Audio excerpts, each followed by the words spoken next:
pa si Doc Gideon Lasco, isang medical anthropologist mula sa University of the Philippines, Manila. Ang kanyang libangan? Akyatin ang mga bundok sa ating bansa at sa buong mundo. Sa edad ng 27, akalain yung 120 bundok na sa Pilipinas ang kanyang naakyat at mahigit sa 30 bundok naman sa labas ng bansa. Doon ako lumaki sa Los Baños, sa Mount Makiling. At bata pa ako, in-explore ko na yung mga bundok, yung mga trail. Para kay Gideon, pagbundok daw sa Pilipinas ay may natatanging ganda. Kaya naman hindi siya huminto sa pagtuklas sa mga ito.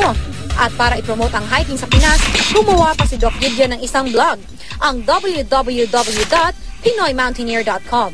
I think it's very, very important for things like mountaineering na hindi pa ganun ka-established at very limited yung information.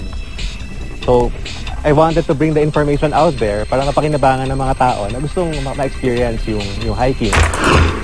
At mukha siya na ang susunod sa yapak ng sikat na Filipino mountaineer na si Romy Garduce.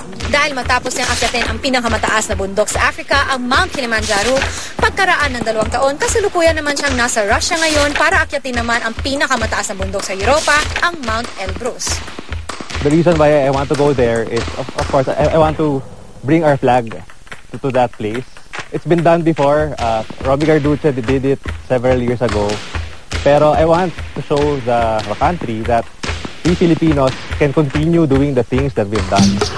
Kaya sa mga gustong sumubok na mountaineering, ito ang may mapayo ni Doc. Hiking, just like any sport, carries its risks. That's why anyone who would like to climb a mountain has to be prepared. And this preparation is physical, material. Dapat kasi kompleto yung gamit mo. At the same time, mental.